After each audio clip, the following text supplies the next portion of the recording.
উনুনটা দেখো জ্বালিয়ে দিয়েছি, নতুন উনুন, কত সুন্দর জ্বলছে দেখো।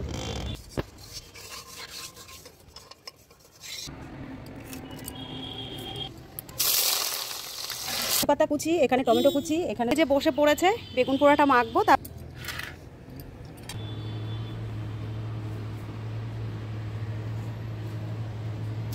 গুড মর্নিং সবাইকে, আশা করছি তোমরা সবাই খুব ভালো আছো। শিপ্রাস লাইফে তোমাদের আরেকটি নতুন ব্লগে স্বাগত জানাই। আজ ছাদে চলে এলাম।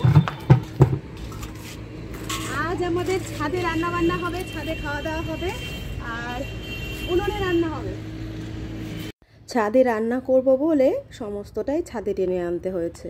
এখানে দেখো সবজিগুলো আমি একটা প্লাস্টিকের গামলার মধ্যে করে যতটুকু পেরেছি এনেছি, আর মশলা যেটা করতে হবে সেটাও মশলাটা করেই এনেছি। ছাদে যেহেতু আলাদা করে মশলা করে নেওয়ার মতো কিছু নেই, সেই জন্য এই ব্যাগটার মধ্যে নিয়ে নিয়েছি একটু টমেটো, কাঁচা লঙ্কা, ধনেপাতা, একটা কাপড় নিয়ে নিয়েছি হাত মোছার জন্য। আর এইখানে দেখো উনুনটা রয়েছে, উনুনটা রান্না বসানোর আগে আমি একটু লেপে নেব। কাঠগুলো আনা রয়েছে, সঙ্গে রয়েছে জলের বালতি, ডাল, মশলাপাতি টুকটাক যেটুকু লাগবে সেইটুকু। এগুলো গোছগাছ করে ছাদে সবটাই আনা হয়েছে। এবার প্রথমেই আমি উনুনটা একটু লেপে নেব।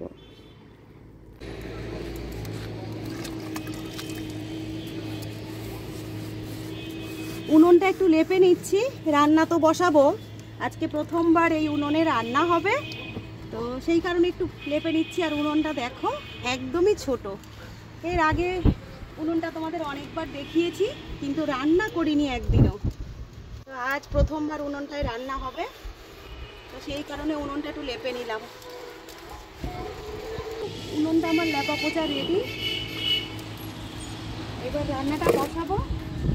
আর তোমাদের দাদা তো কাঠগুলো কেটে দিয়েছিল, এই যে এই কাঠ দিয়েই আজকে রান্না হবে। আর যা যা রান্না হবে সমস্ত সরঞ্জাম আমি এদিকে গোছগাছ করে নিয়ে এসেছি। চলো উনুনটা রেডি করে নিই। আজ আমি উনুনটা জ্বালাবো এই প্লাস্টিক দিয়ে। প্লাস্টিক দিলে পরে উনুন জ্বালাতে আর সেরকম কোনো অসুবিধা হয় না। প্লাস্টিকটা জ্বলতে জ্বলতে কাঠগুলোও ধরে যাবে।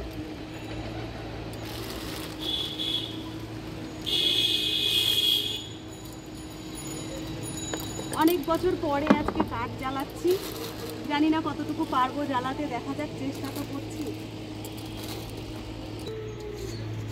হাঁড়ির পেছনটা একটু সর্ষের তেল লাগিয়ে নিচ্ছি যাতে কালি না হয়। আর কালি হলে পরেও, কালি তো হবেই, উনুনে রান্না করছি, কালিটা সর্ষের তেল দিলে তাড়াতাড়ি উঠে যাবে। তো সেই কারণে দেখো হাঁড়ির পেছনে একটু তেল লাগিয়ে নিলাম।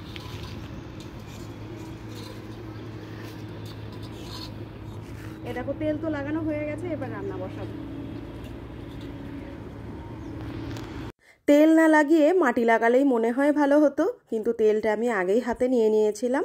সে কারণে ভাবলাম হাঁড়িটায় তেল লাগানো থাক, কড়াইটায় যখন রান্না করব মাটি লাগিয়ে নেব। উনুনটা দেখো জ্বালিয়ে দিয়েছি, নতুন উনুন, কত সুন্দর জ্বলছে দেখো। একটু ধরাতে সময় লেগেছে। প্রথমেই আমি ভাতটা বসিয়ে দিয়েছি, ভাত রান্না হবে, তারপরে করব ফুলকপির তরকারি। ছাদে তো মোটামুটি সবই টেনে আনতে হয়েছে, সেই কারণে দেখো এরকম একটা গামলার মধ্যে করে আমি সব নিয়ে এসেছি সবজিগুলো। আর এই কন্টেনারটাই করে চাল নিয়ে এসেছি, এবার চালটা দিয়ে ভাতের মধ্যে দেবো, তারপরে তো রান্না বান্না। উনুনটা শুধু তোমরা দেখছো কত সুন্দর জ্বলছে। আর ছাদে যেহেতু হাওয়া আসছে, সেই কারণে এই যে একটা বোর্ড এনে এখানটায় দিয়ে দিয়েছি হাওয়াটা গাছ করার জন্য। চলো চালটা ধুয়ে নিয়ে আসি।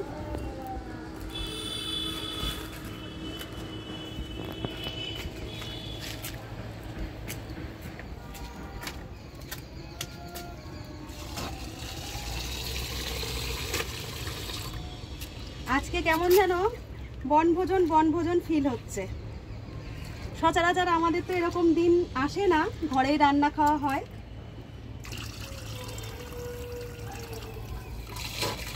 আমার বাড়িতে তো আগে উনুন ছিল না, সেটা তোমরা দেখেছই।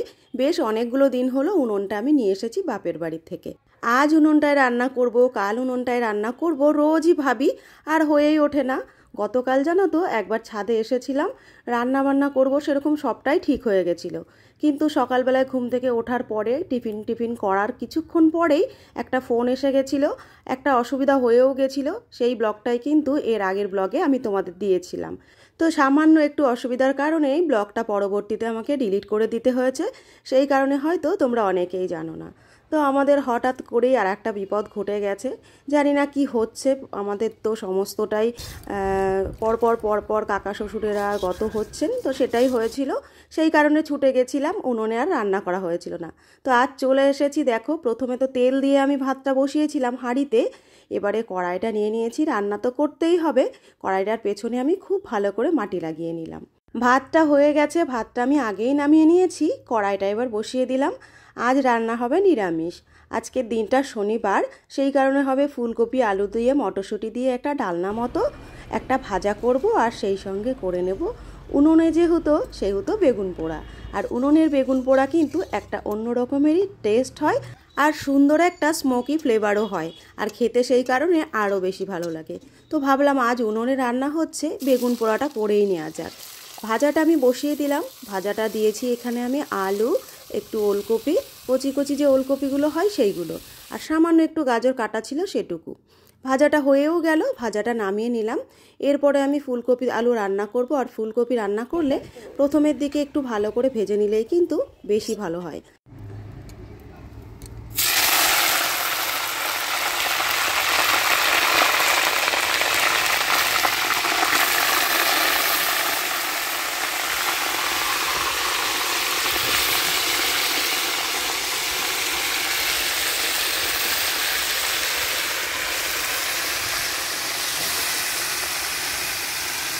এখনও বেশ হাওয়া চলছে সকালবেলার থেকে, আর একটু ঠান্ডাও ছিল, সেই সঙ্গে চলে এসেছি ছাদে রান্না করতে। হালকা হালকা মিষ্টি মিষ্টি রোদের তাপ গায়ে লাগছে, বেশ ভালো লাগছে। আর আমার সঙ্গে রয়েছে ছাদে মেয়েরা, মাঝে মধ্যে ওরা একটু ভিডিও করে নিচ্ছে।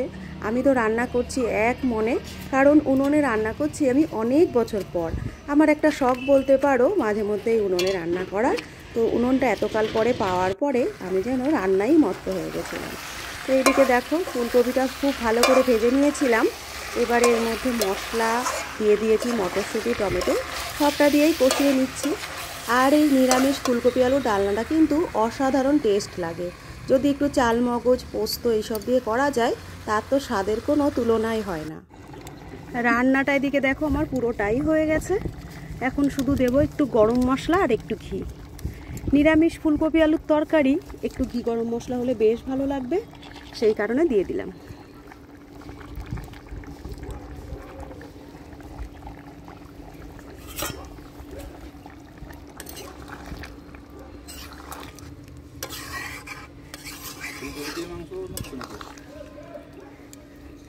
আজকে নিরামিষ মনে নেই, ফুলকপি দিয়ে মাংস বলছো। এদিকে দেখো রান্নাটা পুরোই হয়ে গেছে, এবার নামিয়ে নেব, তারপর স্নান করব, তারপরে গরম গরম খাওয়া দাওয়া। আর এখানে একটা বেগুন নিয়েছি, দেখো এই বেগুনটা পোড়া দেবো আজকে এই উনুনের আগুনে। রান্নার শেষে আমি চলে গেছিলাম স্নান করতে, আর উনুনের মধ্যে দিয়ে গেছিলাম একটা বেগুন পোড়ানোর জন্য। তোমাদের দাদাকে বলেছিলাম উল্টে পাল্টে পোড়াতে, ও দেখো আর একটা বেগুন নিয়ে এসে পোড়াতে বসিয়ে দিয়েছে। এদিকে দেখো একটা বেগুন পোড়া হচ্ছে, আর এই একটা হয়ে গেছে। আর বেগুন পোড়াটা হতে হতে আমি স্নান করে এলাম, রান্না তো এখানে সব হয়ে গেছে। আর এই দিকে চলছে বেগুন পোড়া মাখার প্রস্তুতি। আর ছাদেই দুপুরের খাওয়া দাওয়া হবে, মেয়েরা ছাদে এসে বসেছে। আর এদিকে মোটামুটি সবই আনা হয়ে গেছে, এবার খাবারটা আমি ওদের সবাইকে বেড়ে দেবো।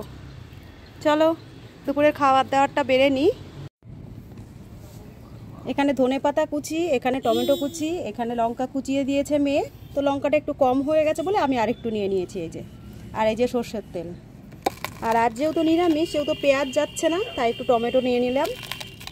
বেগুনটা এবার মাখবো, তারপরে খাওয়া দাওয়া।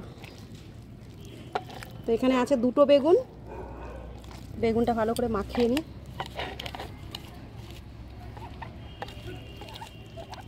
বেগুন পোড়াটা আমি এদিকে খুব ভালো করে মাখিয়ে নিয়েছি, বেড়ে নিয়েছি সবার ভাতটাও।